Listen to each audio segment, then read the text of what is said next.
¿Qué tal? ¿Cómo están? Les damos la bienvenida a esta nueva edición de Senado Noticias, un resumen semanal. Los invito a que revisemos las informaciones más destacadas que ha dejado la presente semana y para comenzar les contamos que la Sala del Senado realizó una sesión especial para analizar precisamente la licitación de 5G, que recordemos hace más de una semana fue anunciada por el Ejecutivo. Los detalles los tenemos en la siguiente nota.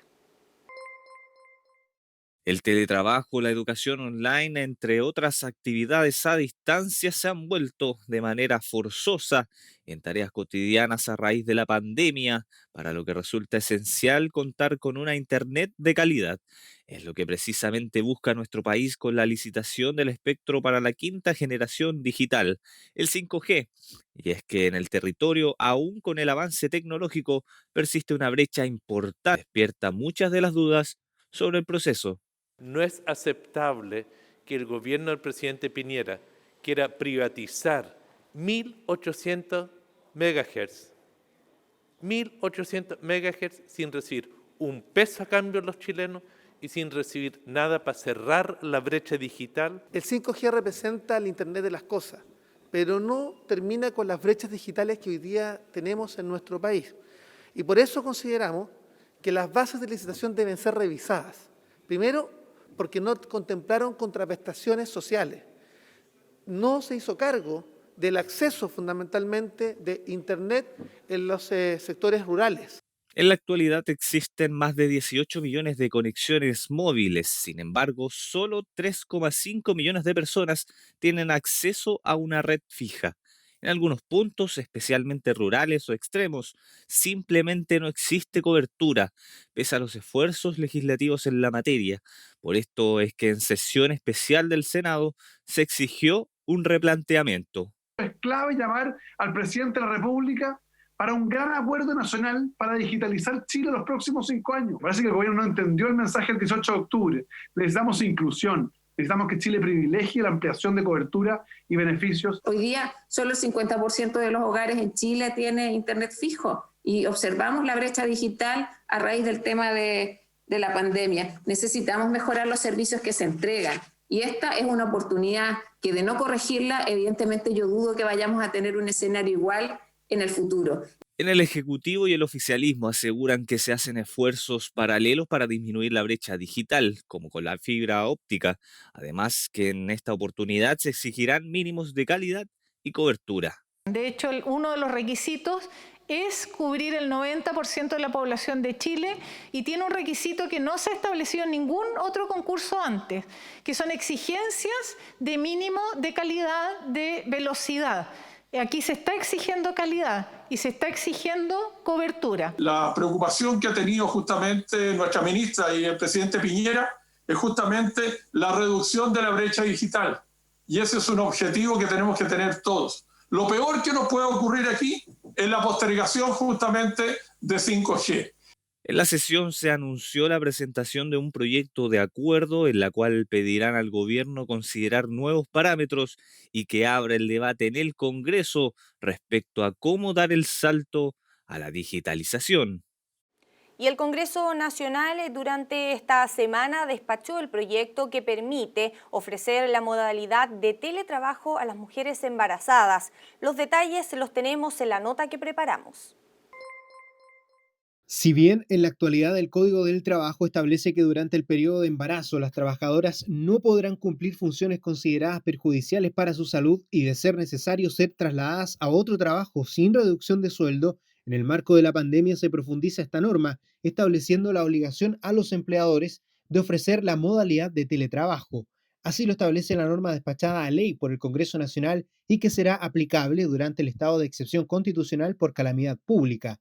En caso de que la modalidad de teletrabajo no sea compatible, el empleador deberá destinar a la trabajadora a labores sin contacto con público o con terceros, siempre que ella esté de acuerdo. Establecer por ley un derecho que va más allá de la norma general que dice relación solo a que las mujeres embarazadas no tengan que hacer trabajo de carácter pesado. Busca garantizar el teletrabajo a todas las mujeres embarazadas y a quienes por la naturaleza de sus servicios no puedan trabajar telemáticamente. Se les garantizará por parte del empleador un lugar sin contacto con el público y en ambas opciones sin reducir sus remuneraciones. La iniciativa también permite la emisión de licencias médicas por enfermedad grave del niño o niña menor de 1 año en forma simultánea si es que médicamente se justifica el reposo. Estas licencias no podrán ser rechazadas por haberse tramitado de esta forma ni por haber sido presentadas fuera de los plazos por parte del trabajador o del empleador. Se expone en forma reiterada a riesgos de contagio, dado que estas licencias sean por periodos más cortos. En la nuevo texto, lo que se establece como criterio es que el médico pueda dar la licencia hasta 28 días y por ende se evita la reiteración de la petición de licencia. Busca con esta norma, al insertarlo a este proyecto, terminar con estos 7 días, pudiendo renovar automáticamente hasta por 4 veces, o sea, hasta por 30 días, esta licencia por enfermedad grave de hijo o hija menor de 1 año. El proyecto también extiende el fuero maternal que haya concluido durante el estado de excepción hasta el término del mismo. Y continuamos avanzando, pero ahora con el trabajo de comisiones, porque durante esta semana la Comisión de Derechos Humanos recibió una serie de invitados para conocer la realidad de las víctimas por trauma ocular que quedaron luego de las manifestaciones sociales desde el 18 de octubre. Los detalles los tenemos en la siguiente nota. Más de 450 personas en Chile resultaron con lesiones oculares en el marco de las manifestaciones sociales desde el 18 de octubre. De ellas, 26 sufrieron el estallido del globo ocular, de acuerdo a las cifras del Instituto Nacional de Derechos Humanos. Fueron parte de los antecedentes que se conocieron en la Comisión de Derechos Humanos del Senado, donde se abordó la situación actual que enfrentan las víctimas. Representantes de los diversos sectores se reunieron en torno a este problema sanitario sin precedentes. Lo que fue el impacto visual de la cantidad de personas que simultáneamente los primeros días de octubre llegaron. Esto es una imagen para no mostrar imágenes más cruentas, digamos, de lo que significaba uno de estos balines o perdigones llamados que en el interior de un globo ocular. Esto es lo que se extraía, que ya han mostrado otros presentadores, por supuesto que provocan graves daños y no tiene comparación lo que ocurrió en Chile con lo que ha pasado en cualquier otro país del mundo utilizando el mismo tipo de armas. Por cierto, creemos que el Estado debe adoptar medidas para que haya verdad, que haya justicia y que haya reparaciones, una atención integral a las víctimas de lesiones oculares por acciones cometidas por agentes del Estado. La grave vulneración de los derechos humanos ha impactado en diversas áreas a las víctimas, psicológica, relacional, laboral y socioeconómica. Así explicó Natalia Aravena, representante de la Coordinadora de Víctimas de Trauma Ocular, quien también fue impactada en uno de sus ojos por un proyectil. Desde la organización que integra levantaron un petitorio que busca garantizar una atención integral de salud para las y los afectados, entre otras cosas. Creemos que es importante asegurar la atención de las víctimas de trauma ocular que residen en regiones, que se facilite su traslado junto a un acompañante al centro de salud correspondiente para su atención en conjunto con la estadía y alimentación. El programa actual del gobierno solamente se ejecuta en el Hospital Salvador, lo que significa que para todas las personas de región tienen que trasladarse a Santiago para poder ser atendidos. Hasta ahora la atención de las víctimas ha estado a cargo del Programa Integral de Reparación Ocular, impulsado por el Ministerio de Salud, el cual está siendo implementado por la Unidad de Traumatología del Hospital El Salvador, donde se les brinda apoyo psicológico, tratamiento y rehabilitación en prótesis. A la fecha ya se han atendido 337 personas. Los avances, eso sí, se han visto interrumpidos por la pandemia. A raíz de la pandemia, ¿no es cierto?, hemos debido reorganizarnos y reestructurarnos. El equipo, ¿no es cierto?, ha constatado las necesidades, ¿no es cierto?, que trascienden lo que nosotros como Hospital de El Salvador podemos brindar y es nuestro deber irla señalando a nuestras autoridades. En términos de atenciones, hoy día podemos señalar que ya hemos atendido el 40% de los usuarios susceptibles de ingreso al programa. Chile tiene una deuda en términos de verdad, justicia, reparación integral y garantías de no repetición. Está avanzando lentamente la justicia para los casos de Gustavo Gatica y Fabiola Campillay, pero hay muchísimos casos que están siendo invisibilizados de personas que sienten un abandono por parte del Estado y políticas precarias en términos de reparación integral. La sesión finalizó con el acuerdo de enviar una serie de oficios de información a partir de los requerimientos y urgencias que surgieron en las intervenciones. Y por su parte, la Comisión de Gobierno aprobó en general y en particular el proyecto sobre delitos electorales. ¿De qué se trata esta iniciativa? Los detalles los vemos en la nota. Cuando quedan menos de 2 meses para el plebiscito por una nueva constitución, se aprobó un proyecto enviado por el gobierno para ampliar el plazo de prescripción de la acción penal contra los delitos contemplados en la Ley sobre Transparencia, Límite y Control del Gasto Electoral.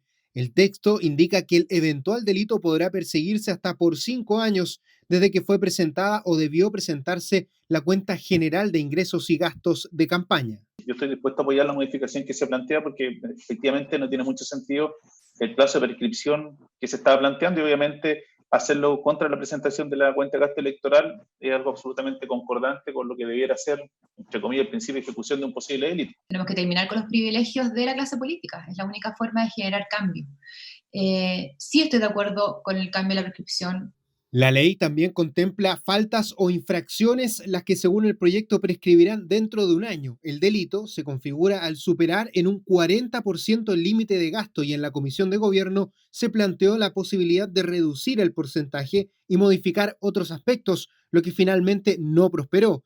Tampoco se acogió la idea de modificar la titularidad penal, ya que la investigación solo es posible a partir de una querella del servicio electoral. Debe el servicio electoral querellarse para que el Ministerio Público pueda iniciar una investigación de carácter penal. Y eso pone en una condición especial, digamos, a este tipo de delitos en relación al resto de los delitos que cometen los ciudadanos. Yo en eso estoy en desacuerdo y lo digo desde ya. Yo creo que eso, a mi juicio, es motivo de una discusión más íntegra respecto de qué queremos con el Ministerio Público para adelante. Basta citar, por ejemplo, que hemos visto muchos casos que son utilizados mediáticamente, donde las investigaciones se filtran permanentemente por la prensa y después no terminan en nada.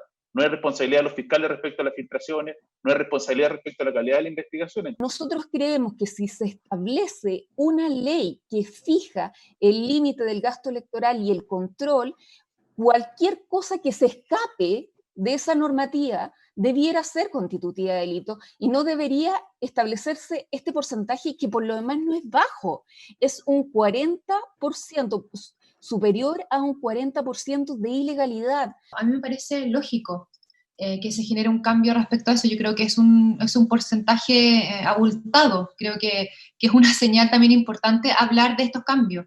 Yo en una primera instancia estaría de acuerdo, pero creo que debería existir una propuesta. El proyecto fue aprobado en general y particular de manera unánime por la Comisión de Gobierno, por lo que quedó en condiciones de ser votado por la Sala del Senado. Y la Comisión de Medio Ambiente y Bienes Nacionales avanzó en la iniciativa que propone el 2 de febrero como el Día Nacional de los Humedales. Esta y otras informaciones se las presentamos en el siguiente bloque de comisiones. Además de comenzar a estudiar las modificaciones a la Ley sobre Protección de la Vida Privada y acordar que el próximo 2 de septiembre se aborden los efectos de la pandemia en el sector turismo en una sesión especial, la Comisión de Economía aprobó en general y particular el proyecto que permite que los excedentes o remanentes de cooperativas que correspondía distribuir durante el año 2020 sean determinados con el solo acuerdo del Consejo de Administración sin intervención de la Junta General de Socios. Esto considerando el particular escenario de este año y que tras ser aprobado de forma unánime, el empeño de la Comisión es que también la Sala replique en cuanto a su votación conjunta. Aprobado 5-0 por unanimidad. El presidente también corresponde plantear a la comisión si es que le va a proponer a la sala que la sala también proceda de la misma forma. Ya. Propongo, poder ganar la unanimidad para que propongamos que la sala vote en general y particular. Estamos hablando de un proyecto vinculado a la emergencia y esa ha sido la dinámica con la cual se ha operado durante todo este año. Si bien se aclaró que se trata de audiencias que abarcarán varias sesiones, no fueron pocas las observaciones y críticas a la actual regulación sobre aranceles de la Ley de Educación Superior que recibió la Comisión del Ramo del Senado en presencia de la subsecretaría respectiva y con participación activa de expertos y representantes del G9. El análisis se da en momentos donde la Comisión de Expertos revisa las propuestas de actualización, comenzando con las carreras pedagógicas cuyos costos subirían y de derecho que anticipa descensos, diferencias que, dada la realidad particular por planteles y zonas del país, motiva discrepancias que se pretenden resolver. El problema no es necesariamente la ley, yo creo que la ley se puso en muchas de las hipótesis que aquí se han planteado, incluso tiene un articulado transitorio bastante preciso, con plazos, con todas las situaciones, también participativo, como han dicho aquí los señores senadores. Entonces, la sustentabilidad, claro, nos ha dicho el subsecretario recién, que es algo que les preocupa y que no podía verse afectada. Sin embargo, los rectores, por otro lado, ven que la sustentabilidad, efectivamente, de muchas casas de estudios superiores se ve amenazada. Así como se criticó la demora en la tramitación de los proyectos sobre tabaco, cigarrillos electrónicos y saborizados en la Cámara y la autorización dada a sus productos derivados, la Comisión de Salud nuevamente expresó su preocupación por el permanente estado de alerta ante el alza en los precios de los planes de las ISAPRES. Si bien por ahora la medida está suspendida hasta octubre, la intención es postergarla, ya sea por todo el 2020 o mientras dure el estado de pandemia, dado, señalaron los cuestionables cálculos por el incremento de precios y donde se podrían unir textos de la Cámara y el Senado para tomar medidas más de fondo. Avanzar en un acuerdo para la devolución temprana de los excedentes. Por otra parte, paralizar, mientras tanto, las alzas unilaterales en los planes de salud, mientras trabajamos en paralelo los dos proyectos. Los dos proyectos debieron haberse tramitado conjuntamente y nosotros hemos insistido ante el ministro Monker que eso es lo que se acordó por parte de esta comisión y eso es lo que nos va a permitir terminar finalmente con resolver la controversia legislativa. La Comisión de Medio Ambiente despachó de forma unánime a la Sala del Senado el proyecto que establece el 2 de febrero de cada año como el Día Nacional de los Humedales. Eso sí, aunque no está explícito, se espera que el Ministerio enfoque en esta efeméride los esfuerzos para difundir la importancia de estos ecosistemas. Ya que está aquí el subsecretario, es pedirle que obviamente este es un día que es para el Ministerio también, además de los humedales, un día que son buenas fechas propicias para desplegar las políticas públicas en esta materia. Entonces, pongámoslo en votación tal como está, pero es importante que lo asumamos todo para difundir estos ecosistemas u otros que también están consagrados incluso en un marco internacional como la Convención Ramsar. Posteriormente, la Comisión comenzó a revisar la modificación a la Ley Base de Medio Ambiente para reconocer legalmente a los olores como agentes contaminantes. Si bien hay consensos por este texto, la instancia tomará algunas audiencias antes de pronunciarse sobre esta iniciativa. Y un grupo transversal de senadoras se reunió con el ministro de Hacienda para hacer propuestas respecto a la reactivación económica, pero con enfoque de género. Los detalles los tenemos en la siguiente nota. Un histórico 53% de participación laboral femenina ostentaba nuestro país a inicios del presente año, cifra récord que con la pandemia acabó por el suelo. Y es que la crisis hizo retroceder a índices que no se veían hace una década. El empleo femenino ha sido el más golpeado en este escenario y hoy la tasa de desocupación se acerca al 60%. La reactivación es el mayor desafío en estos tiempos y que hayan iniciativas con enfoque de género es la solicitud de un grupo transversal de senadoras al ministro de Hacienda, Ignacio Briones.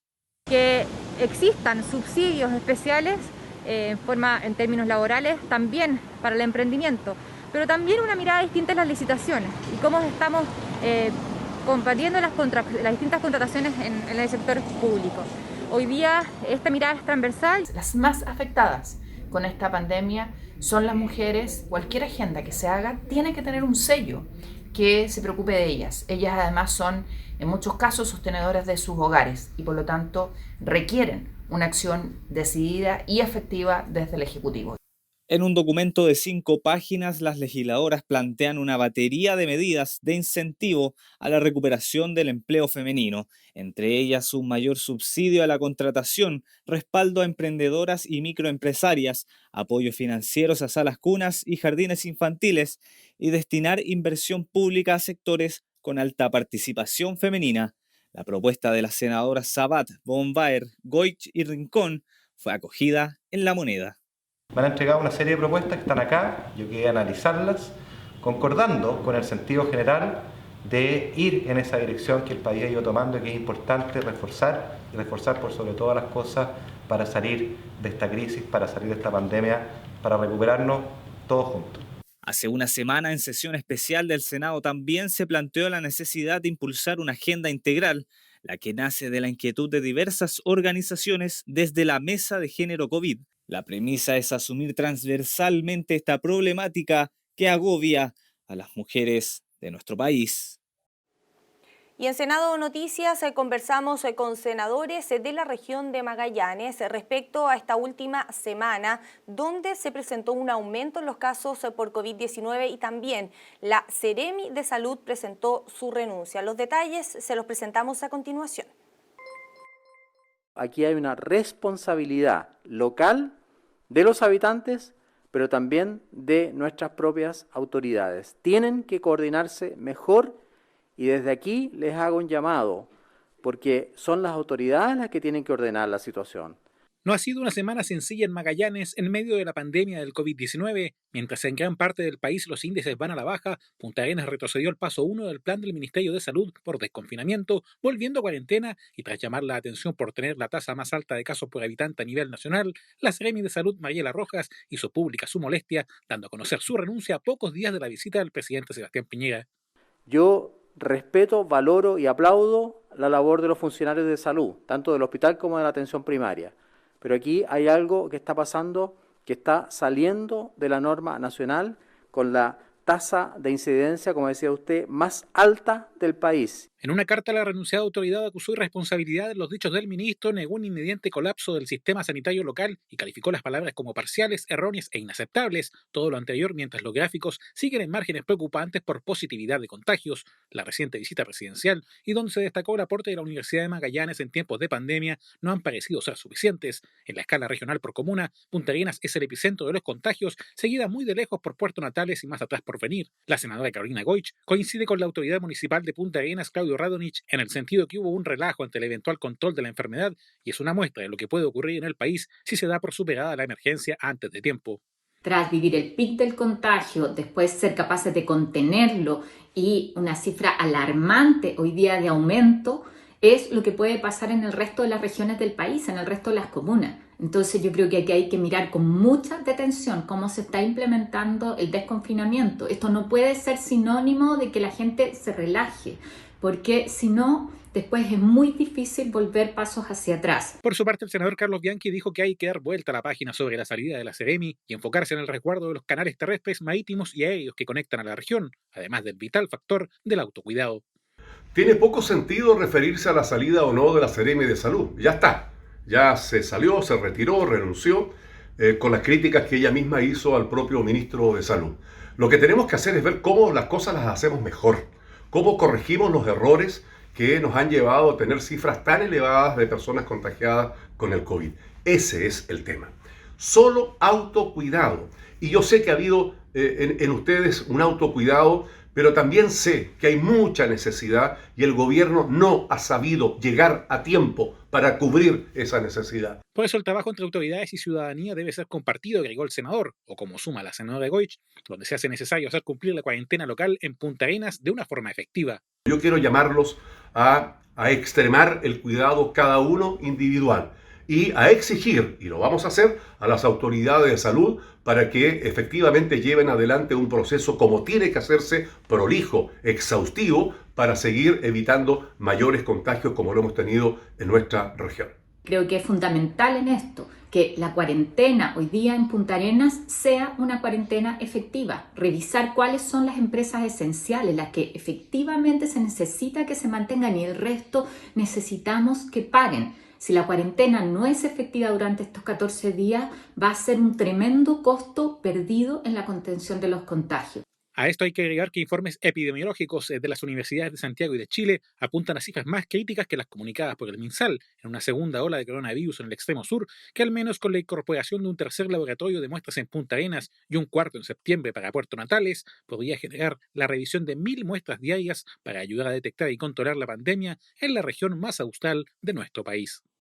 Informaciones que por supuesto pueden ir ampliando en senado.cl y también en nuestras diversas plataformas. Estamos en redes sociales, pero también en nuestro canal de YouTube TV Senado Chile, donde usted se puede suscribir y recibir toda la actualización en cuanto al trabajo de las comisiones, el desarrollo de la sala del Senado y también los programas del canal del Senado. Todo eso usted lo puede encontrar en nuestro canal de YouTube TV Senado Chile. Y de esta forma yo me despido, como siempre les agradezco que se hayan informado con nosotros, los dejamos invitados por supuesto a que se queden en la grata compañía del canal del Senado.